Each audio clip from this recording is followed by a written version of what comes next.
Friends, welcome to this platform. स्वागत है आपका इस प्लेटफॉर्म में। तो आज का जो सेशन है वो जेटेट 1 to 5 ईवीएस का 14वां सेशन है।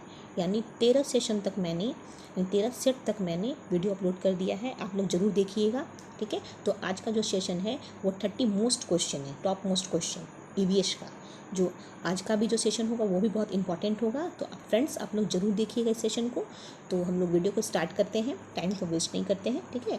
तो आज का जो पहला क्वेश्चन है वो यह बता रहा है कि यह देखा गया है कि पाचन क्रिया बाहर की अपेक्षा अमाशय के अंदर अधिक तेजी से होती है, क्योंकि it has been observe that digestion takes place faster inside the stomach than outside because. यहाँ पूछ रहा है कि पाचन क्रिया जो है ना अपेक्षाकृत अमाशय के अंदर अधिक तेजी से होती है, क्योंकि क्या होता है, पाचन रस जब अमाशय के बाहर रखते हैं तो निष्क्रिय हो जाते हैं। अमाशय के अंदर भोजन का मंथन होता है जिससे उसकी सतह का क्षेत्रफल बढ़ जाता है या पाचक रस क्षेत्रफल बढ़ जाता है और एंजाइम की क्रिया तेज हो जाती है। और तीसरा है, पाचन रस अमाशय के अंदर अम्लीय होते हैं जबकि बाहर से वे क्षारीय होते हैं।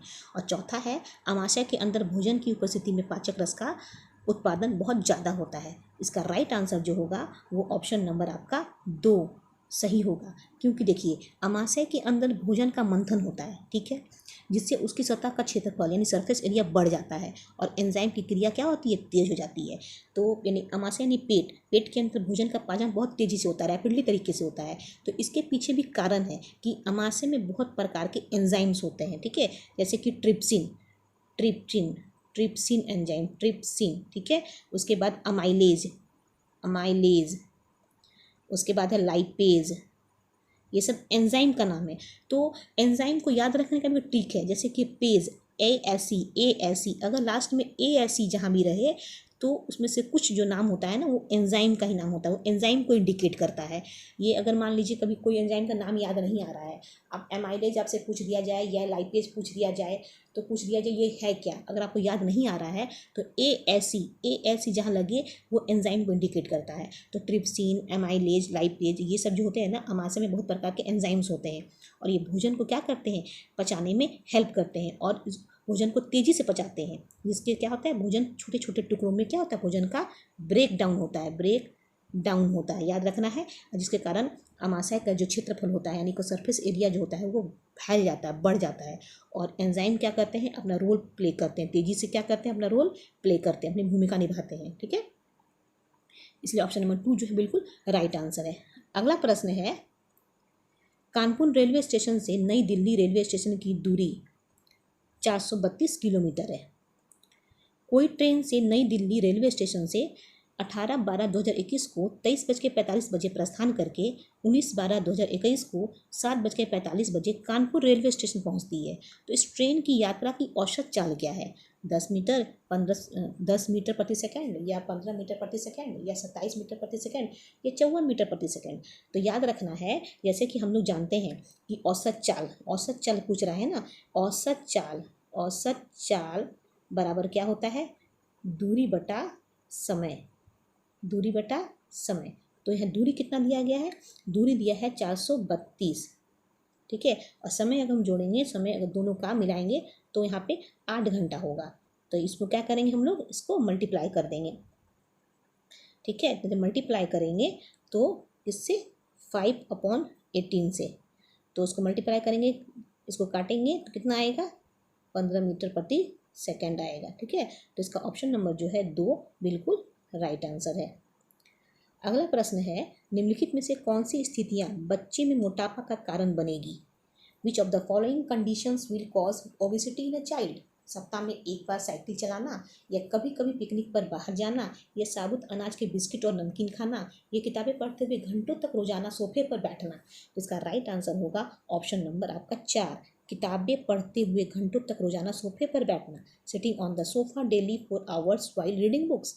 तो यहाँ पे जब किताबें पढ़ते हुए घंटों तक रोजाना सोफे पे बच्चे बैठेंगे तो मोटापा का कारण बनेगा, यानी कि ओबेसिटी का कारण बनेगा, ठीक है। इसलिए ऑप्शन नंबर 4 जो है बिल्कुल राइट आंसर है। अगला प्रश्न है, घाना नेशनल पार्क किस राज्य में स्थित है। Ghana national park is located in which state. Uttar Pradesh की, उत्तराखंड की, राजस्थान की, गुजरात। इसका राइट आंसर होगा ऑप्शन नंबर 3 राजस्थान में घाना नेशनल पार्क स्थित है, ये याद रखना है, ठीक है। अगला प्रश्न है, मिट्टी के घड़ों को बनाकर उन्हें आग में क्यों पकाया जाता है? Why are clay pots baked in fire after being made?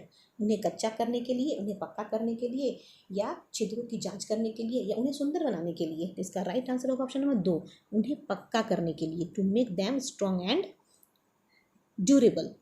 ठीक है, तो इसके ऑप्शन नंबर 2 जो है बिल्कुल राइट आंसर है। यानी कि मिट्टी के घड़ों को आग में हम इसलिए पकाते हैं कि उन्हें हम पक्का कर सकते हैं, ताकि वो मजबूत हो सके। पक्का होगा तो वो क्या होगा? मजबूत होगा। ठीक है, और घड़ा मुख्यतः क्या होता है? जल, अनाज, अन्य वस्तु को संरक्षित करने के लिए बनाया जाता है, उपयोग में लाया जाता है। और भारतीय संस्कृति में मिट्टी के बर्तनों का महत्वपूर्ण स्थान होता है, ये आपको याद रखना है। तो ऑप्शन नंबर 2 जो है बिल्कुल राइट आंसर है। अगला प्रश्न है, डैश की न्यूनता से थायराइड ग्रंथि का आकार बढ़ जाता है, जो गले में सूजन के रूप में दिखाई देता है। साधारणतया इस स्थिति में सूजन में दर्द नहीं होता, किंतु इसका आकार बढ़ने पर श्वसन अवरोध उत्पन्न हो जाता है। Deficiency of dash cause enlargement of the thyroid gland which appear as swelling in the neck. Usually this swelling is not painful, but its enlargement can cause respiratory obstruction. लोहा, कैल्शियम, आयोडीन या protein? इसका right answer होगा option number 3, iodine. यानी कि iodine की कमी के कारण थायराइड ग्लैंड का आकार क्या हो जाता है? वो बढ़ जाता है। थायराइड याद रखना है। और गले में क्या होता है? गले में सूजन हो जाती है। ठीक है, और यहाँ पे क्या होता है? जो सूजन हो जाती है गले में, इस मान लीजिए गले में सूजन होगा तो इसको क्या कहेंगे? इस बीमारी का नाम जो हो जाता है उसको घेगा कहते हैं। घेगा यानी कि ग्वाइटर, GOITRE, ग्वाइटर याद रखना है। तो इसमें क्या होता है ना, आयोडीन का जो मुख्य स्रोत होता है उसको खाया जाता है, जैसे कि दूध हो गया, समुद्री भोजन हो जाता है, आयोडीन युक्त नमक हो जाता है। तो इस प्रकार की चीज़ अगर हम खाएंगे तो घेंगा नाम की बीमारी से बच सकते हैं। तो इसमें क्या होता है ना, गला फूल जाता है और मोटा हो जाता है। ठीक है, जिससे मनुष्य को क्या होता है? सांस लेने में क्या होती है? दिक्कत होता है, अवरोध उत्पन्न होता है। तो यहाँ पे ऑप्शन नंबर 3 जो है बिल्कुल राइट आंसर है। अगला प्रश्न है, सपना ने अपने चिकित्सक को बताया कि वह पिछले 1 माह से थकान महसूस कर रही है और धीरे धीरे उसकी भूख एवं शरीर का वजन भी कम हो रहा है। तो उसके चिकित्सक ने उन्हें निम्न में से किससे भरपूर भोजन खाने के लिए कहा है? लोहा और विटामिन B9, या लोहा और विटामिन 12, या विटामिन B12 या सोडियम, या विटामिन B9 या पोटेशियम? तो इसका राइट आंसर होगा ऑप्शन नंबर 2, लोहा और विटामिन B12। तो यहाँ पे पूछ रहा है कि सपना अपने डॉक्टर को बताती है कि पिछले 1 माह से वो थकान महसूस कर रही है, माने कि अपने आप को वो टायर्ड फील कर रही है, तो उनको भूख भी नहीं लग रहा, उनका वजन भी शरीर का बढ़ जा रहा है, कम जा रहा है। तो इसके फलस्वरूप उसे कौन सा भरपूर भोजन खाने के लिए डॉक्टर ने कहा, चिकित्सक ने कहा? तो उसका राइट आंसर होगा लोहा और विटामिन B12, यानी लोहा से युक्त खाना, यानी कि ऐसा सोर्स जिसमें आयरन हो और B12 हो, ऐसा सोर्स खाना है जिससे क्या होगा? उसके शरीर में जो है ना थकान महसूस नहीं होगी और उसका वजन भी क्या होगा? कम नहीं होगा, उसे भूख भी लगेगी। तो आयरन युक्त खाना खाना है और विटामिन B12 वाला खाना खाना है। तो इसलिए ऑप्शन नंबर 2 जो बिल्कुल राइट आंसर है। तो अब मैं आपको बता दूं कि अगर बॉडी में वजन कम होने लगे, भूख ना लगने लगे, इससे क्या होता है ना कि इसमें हीमोग्लोबिन की कमी हो जाती है। हीमोग्लोबिन यानी HB का फॉर्मूला होता है, और हीमोग्लोबिन की कमी हो जाती है तो बॉडी में एनीमिया नाम की बीमारी होती है। किस नाम की बीमारी? एनीमिया नाम की बीमारी होती है, यानी ब्लड की कमी के कारण एनीमिया नाम की बीमारी होती है, ये याद रखना है। अगला प्रश्न है, फूलों की संरचना को ध्यान में देखने पर अंडाशय के अंदर छोटी छोटी गोल संरचनाएं पाई जाती है, ये क्या है? On observing the structure of flower carefully, small round structure are found inside the ovary. These are बीजांड, स्त्रीकेशर, बाह्यदल या पुष्पदल? इसका राइट आंसर होगा ऑप्शन नंबर 1, यानी बीजांड यानी ओव्यूल। तो फूलों के बीजांड में पौधों की प्रजनन संबंधी क्रियाएं होती है। ये बीजांड क्या होता है ना, फूलों के अंडाशय के अंदर छोटी छोटी गोल गोल संरचनाएं होती हैं। ठीक है, और पौधे की परागण संबंधी प्रक्रियाएं फूलों के द्वारा ही संपन्न होती है। ये छोटी छोटी जो है इसी को ओव्यूल कहते हैं। ठीक है, बीजांड कहते हैं। ऑप्शन नंबर 1 जो है बिल्कुल राइट आंसर है। अगला प्रश्न है, शिक्षक कक्षा में शिक्षार्थियों को संकटापन्न जीव जंतुओं के विषय में जानकारी देते हुए कुछ जीव जंतु के नाम निम्न प्रकार से लिखता है। मगरमच्छ, हाथी, कछुआ, भेड़, हिरन, नीली गाय, बत्तख तथा घोड़ा। तो इसमें से संकटापन्न जीव जंतु का सही समूह क्या है वो बताना है इसमें से। ठीक है, तो मगरमच्छ है कि कछुआ है कि नीली गाय है कि बत्तख है, कि हाथी है कि कछुआ है कि नीली गाय है, या मगरमच्छ है, हाथी है, कछुआ या नीली गाय है, या हाथी है, कछुआ है, भेड़ या घोड़ा है? तो इसका राइट आंसर होगा ऑप्शन नंबर आपका 3, यानी कि मगरमच्छ, हाथी, कछुआ और नीली गाय, यानी कि यहाँ पे मगरमच्छ है, ठीक है, हाथी है, कछुआ है और नीली गाय है। और ये जो है आपके संकटापन्न जीव जंतु के विषय में यहाँ बोला गया है। तो यहाँ पे जो जीव जंतु है जो संकटपन्न में है तो वो है मगरमच्छ, हाथी, कछुआ और नीली गाय। तो ऑप्शन नंबर 3 जो है वो राइट आंसर है, ठीक है। अगला प्रश्न है,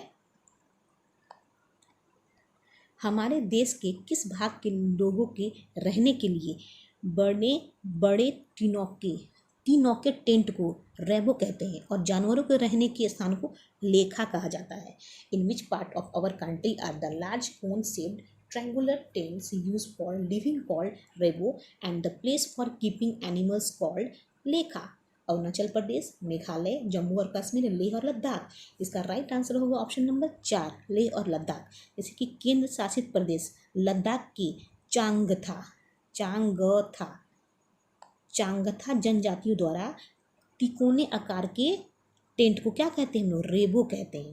और तथा अपने जानवरों को रहने का स्थान को क्या कहा जाता है? उसका लेखा कहा जाता है, ठीक है। तो लद्दाख भारत का एक क्या है? केंद्र शासित प्रदेश है, जो उत्तर के काराकोरम पर्वत एवं दक्षिण में हिमालय पर्वत के बीच में स्थित है, जिसकी राजधानी क्या है? लेह है। राजधानी क्या है? लेह। अगला प्रश्न है, भोजन पाठ पर चर्चा करते हुए गुरप्रीत विद्यार्थियों से प्रश्न करती है कि आपके परिवार में सबसे बाद में भोजन कौन करता है? सब्जियां कौन खरीदता है? आपके परिवार में खाना कौन बनाता है? वह ईवीएस के निम्नलिखित में से किस मुद्दे पर चर्चा करने का प्रयास कर रही है? परिवार की खान पान की आदतें, या परिवार को एक साथ मिलकर खाना चाहिए, या परिवार के सदस्यों को भोजन पकाने की भूमिका, या परिवार में जेंडर भूमिका को चुनौती, ठीक है। तो इसका जो ऑप्शन है, 1 नंबर में 1 और 4 है, 2 में 2 और 3 है, 3 में 3 और 4 है, 4 में 1 2 3 है। तो इसका राइट आंसर जो होगा आपका ऑप्शन नंबर 3 होगा। 3 और 4 कैसे हम लोग देख लेते हैं। 3 और 4 में क्या है? परिवार के सदस्यों की भोजन पकाने की भूमिका, बिल्कुल सही। 4 में है परिवार में जेंडर भूमिका की चुनौती, बिल्कुल सही। यहाँ बोल रहा है कि सब्जी कौन खरीदता है, बाद में भोजन कौन खाता है, ठीक है। तो यहाँ पे ऑप्शन नंबर आपका 3 जो है बिल्कुल राइट आंसर इस स्टेटमेंट के अकॉर्डिंग, ठीक है। अगला प्रश्न है, नीचे दिए गए व्यक्तियों में से सबसे पहले मच्छर के पेट में झांका और यह सिद्ध किया कि मच्छर मलेरिया फैलाते हैं। आगे चलकर उससे उसकी खोज के लिए नोबेल पुरस्कार से सम्मानित किया गया। वो कौन है? ग्रेगर मेंडल है कि रोजालिंड फ्रैंकलिन है कि रोनाल्ड रॉस है या बोमोंट है? इसका राइट आंसर होगा ऑप्शन नंबर 3, रोनाल्ड रॉस। यानी कि रोनाल्ड रॉस को मच्छर से होने वाले जो मलेरिया की खोज है उसके लिए इसको क्या मिला था? नोबेल पुरस्कार मिला था, याद रखना है।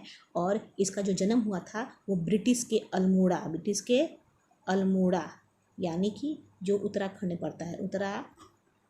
पड़ता है, ठीक है। तो इसका आंसर जो होगा रोनाल्ड रॉस होगा। अगला प्रश्न है, केचुओं के बारे में नीचे दिए गए कथनों पर विचार कीजिए। Consider the following statement about earthworms. ये जमीन में छेद बनाते रहते हैं जिससे जमीन पॉली हो जाती है। ये मृत पत्तियों और पौधों को खाते हैं और इनके मल से मृदा उपजाऊ बनती है। ये अपशिष्ट को कंपोस्ट में परिवर्तित कर देते हैं। ये जिस कंपोस्ट को बनाते हैं वो फैक्ट्री में बने उर्वरकों से महंगी होती है और रसायनों का छिड़काव केंचुओं को प्रभावित नहीं करता है। तो यहाँ पे पूछा है कि कथनों पर विचार कीजिए केंचुओं के बारे में। तो यहाँ पे जो ऑप्शन दिया है, यहाँ पे 1 नंबर में दिया है 1 और 2, 2 में ऑप्शन दिया है 1 2 3 और 3 में ऑप्शन है 4 और 5 और 4 में ऑप्शन है 2 और 3। इसका राइट आंसर होगा आपका ऑप्शन नंबर 3, 4 और 5। यानी कि 4 और 5 जो है वो स्टेटमेंट हम लोग देखते हैं। तो 4 और 5 स्टेटमेंट में क्या लिखा हुआ है कि 4 में लिखा हुआ है ये जिस कंपोस्ट को बनाते हैं वह फैक्ट्री में बने उर्वरकों से महंगी होती है, ठीक है। और 5 नंबर में है रसायनों का छिड़काव केंचुओं को प्रभावित नहीं करता है। तो यहाँ पूछ रहा है इनमें से कौन सा कथन गलत है। तो इस कथन को गलत 4 और 5 जो कथन है ये गलत है, बिल्कुल गलत है, ठीक है। इस ऑप्शन नंबर 3 जो होगा बिल्कुल राइट आंसर होगा इस स्टेटमेंट के अकॉर्डिंग। अगला प्रश्न है, शिक्षण अधिगम प्रक्रिया में शैक्षिक दूरदर्शन का उपयोगी स्थान है क्योंकि educational television has a useful place in the teaching learning process because. शैक्षिक दूरदर्शन पर जो कुछ देखा जाता है वो हमेशा के लिए कंठस्थ हो जाता है। इससे कक्षा में अनुशासनहीनता पैदा नहीं होती। शैक्षिक दूरदर्शन पर पाठ्य वस्तु को पूरे विस्तार के साथ प्रस्तुत किया जा सकता है। अच्छे शिक्षकों की कमी है। इसका राइट आंसर होगा ऑप्शन नंबर 3, शैक्षिक दूरदर्शन पर पाठ्य वस्तु को पूरे विस्तार के साथ प्रस्तुत किया जा सकता है। इसका ऑप्शन नंबर 3 जो बिल्कुल राइट आंसर है। अगला प्रश्न है, डैश के अलावा सभी बच्चों को दी जाने वाली पर्यावरणीय शिक्षा की अवधारणा से संबंधित है, except for all other options relate to the concept of environmental education provided to children. इसमें सक्रिय भागीदारी पर बल दिया जाता है, पर्यावरण की समस्या का आकलन किया जाता है, पर्यावरण शिक्षा केवल औपचारिक रूप से ही ग्रहण की जाती है, या पर्यावरण में अध्ययन के सभी विषयों को महत्व दिया जाता है। इसका राइट आंसर होगा ऑप्शन नंबर 3, पर्यावरण शिक्षा केवल औपचारिक रूप से ही ग्रहण की जाती है।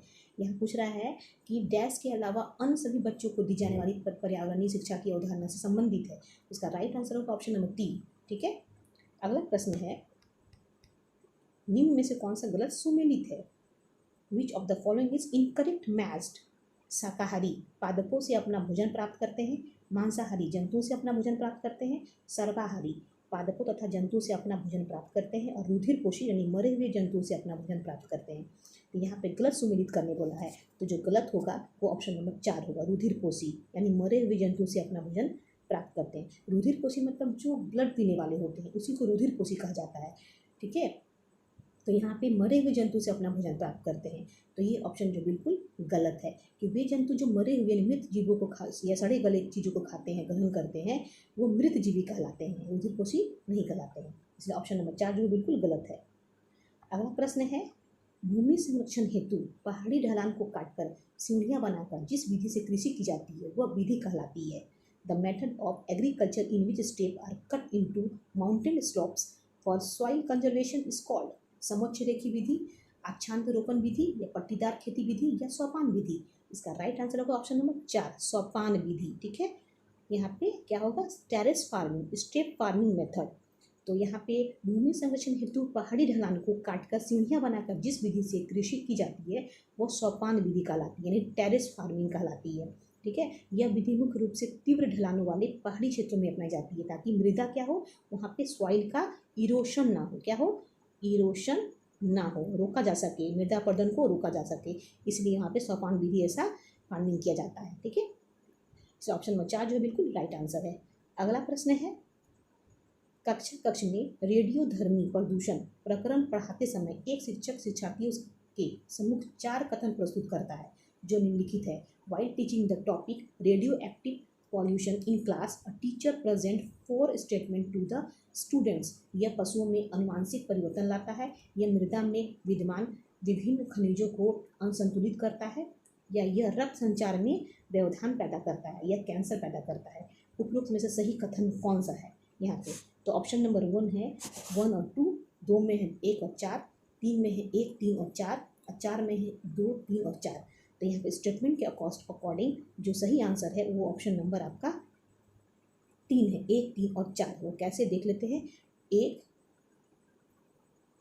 3 और 4। 1 में क्या है, वह यह क्या करता है, पशुओं में अनुवांशिक परिवर्तन लाता है। ठीक है, यह रक्त संचार में व्यवधान पैदा करता है, और यह कैंसर पैदा करता है, यानी ऑप्शन नंबर 3 जो बिल्कुल राइट आंसर है। यहाँ पे रेडियोधर्मी प्रदूषण प्रकरण पढ़ने में एक शिक्षक जो है शिक्षार्थियों को 4 कथन प्रस्तुत करता है, यही कथन प्रस्तुत जो करता है। तो यहाँ पे 4 जो ऑप्शन स्टेटमेंट दिए गए हैं इसमें से 3 स्टेटमेंट बिल्कुल सही है। ठीक है, यह कथन सही पूछा है, इसीलिए ऑप्शन नंबर 3 जो बिल्कुल राइट आंसर है। अगला प्रश्न है, पेयजल को शुद्ध करने के लिए पोटेशियम परमैंगनेट का प्रयोग किया जाता है क्योंकि यह potassium permanganate is use to purify drinking water because it is an, जल की अशुद्धियों को घोल देता है, अनुवरीकारक है, या उपाचायक है यानी ऑक्सीकारक है, या अपचायक है। इसका राइट आंसर होगा ऑप्शन नंबर 3, उपचायक यानी ऑक्सीकारक है, ऑक्सीडाइजिंग एजेंट है, यानी पोटेशियम परमैंगनेट एक क्या है, उपचायक ऑक्सीकारक है, इसलिए इसका प्रयोग पेयजल को शुद्ध करने के लिए किया जाता है। जल में घुले हुए अपद्रव्यों को दूर करने तथा जल को शुद्ध करने के वाष्पन से आशवन विधि का प्रयोग किया जाता है। कौन विधि का? आशवन, याद रखना है, आशवन विधि का प्रयोग किया जाता है जल को शुद्ध करने के लिए। अगला प्रश्न है, घर पर भोजन को अलग करने की निम्न विधियों में से किस विधि का प्रयोग बड़े कणों को छोटे कणों से अलग करने के लिए किया जाता है? Which of the following methods of separation use at home is applied to separate larger particles from smaller particle? अवसादन, फटकाना, ताड़ना या छानना? इसका राइट आंसर होगा ऑप्शन नंबर 4 यानी छानना। ठीक है, यानी कि सिविंग। छानना बड़े कणों में से छोटे कणों को अलग करने की प्रक्रिया होती है, जिसमें उन्हें एक छलनी से निकाला जाता है जो विभिन्न आकारों की होती है। उदाहरण के लिए आटे में छोटे पत्थरों को अलग करना, यानी कि ऑप्शन नंबर 4 जो बिल्कुल राइट आंसर है। अगला प्रश्न है, यदि आप रेलगाड़ी द्वारा दिल्ली से कोलकाता जाएं तो आपको कौन कौन से राज्य से गुजरना पड़ेगा? If you travel from Delhi to Kolkata by train, which states will you pass through? Uttar Pradesh, Bihar एवं पश्चिम बंगाल, हरियाणा, उत्तर प्रदेश, झारखंड एवं पश्चिम बंगाल, दिल्ली, उत्तर प्रदेश, बिहार एवं पश्चिम बंगाल, या उत्तर प्रदेश, बिहार, झारखंड एवं पश्चिम बंगाल? तो इसका राइट आंसर होगा ऑप्शन नंबर 4, उत्तर प्रदेश, बिहार, झारखंड एवं पश्चिम बंगाल।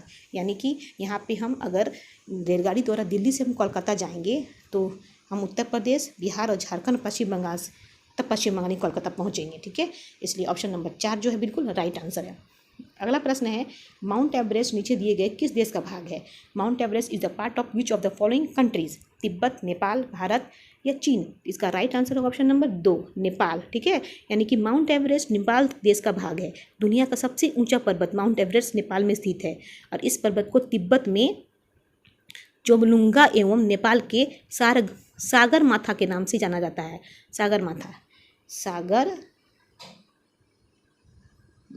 के नाम से जाना जाता है, याद रखना है आपको। ठीक है, इस पर्वत की ऊंचाई समुद्र तट से कितना है?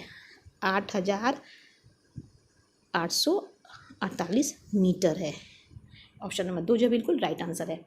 अगला प्रश्न है, नीचे दिए गए विकल्पों में से उस परिवर्तन को पहचानें जिसमें उत्क्रमित किया जा सकता है।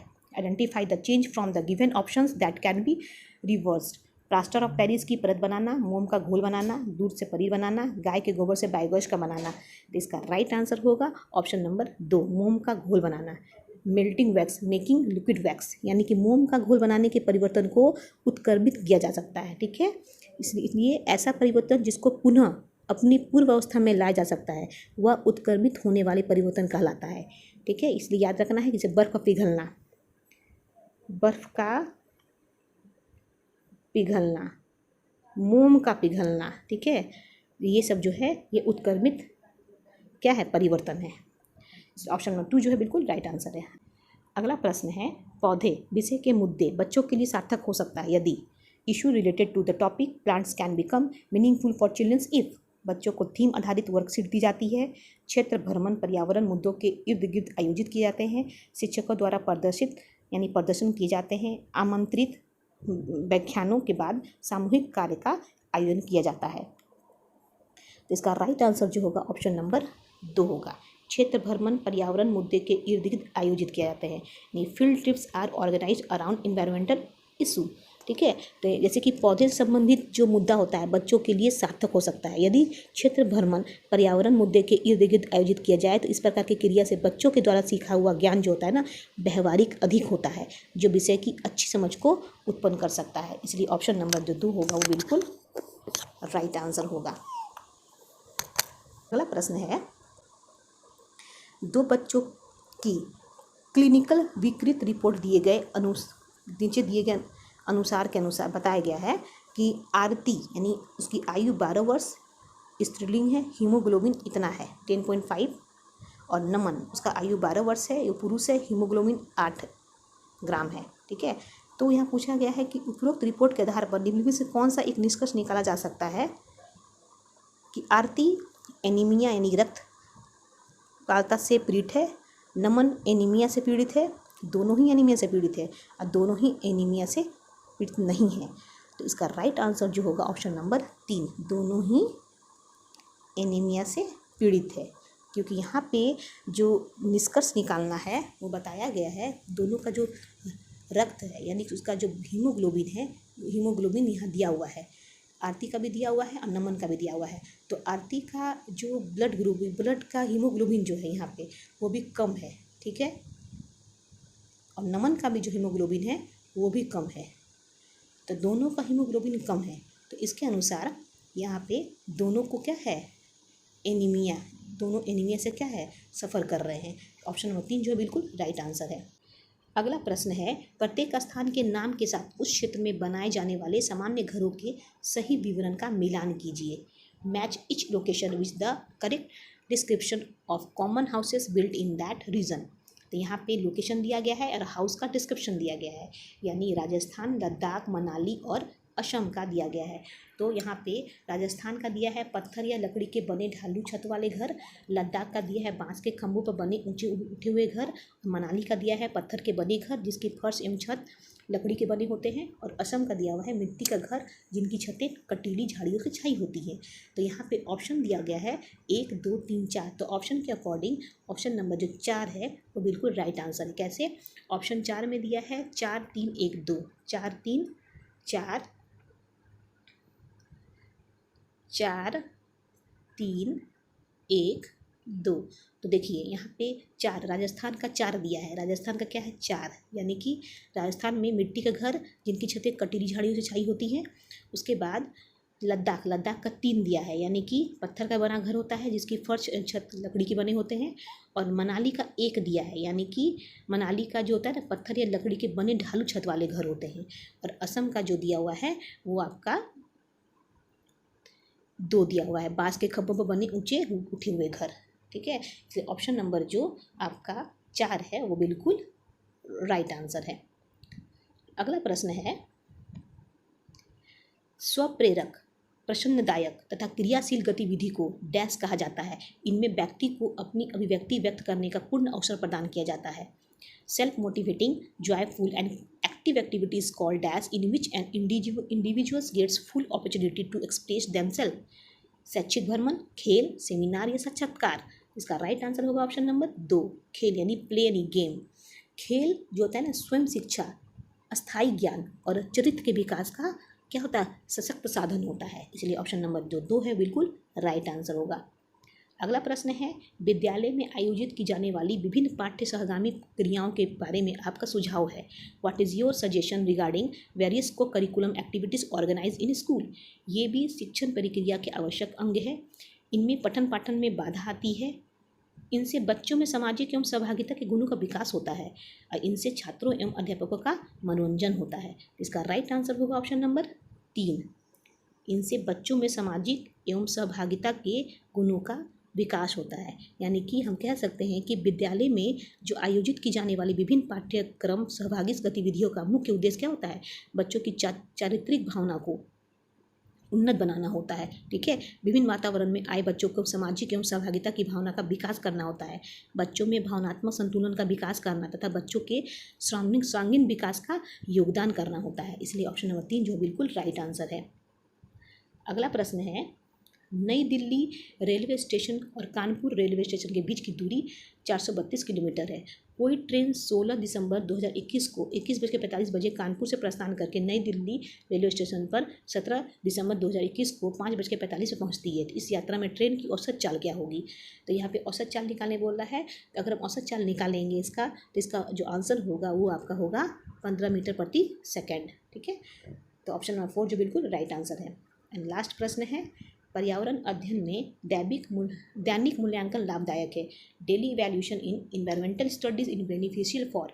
बालकों का ध्यान केंद्रित करने में, बालकों की तत्कालिक शैक्षिक स्थिति का पता करने में, कक्षा को अधिक से अधिक तंग करने में, शिक्षक द्वारा अपने कर्तव्य का मूल्यांकन करने में। इसका राइट आंसर होगा ऑप्शन नंबर 2, बालकों की तत्कालिक शैक्षणिक स्थिति का पता लगाने में। तो आज का सेशन यहीं समाप्त होता है फ्रेंड्स। तो आज के लिए इतना ही। Take care and bye.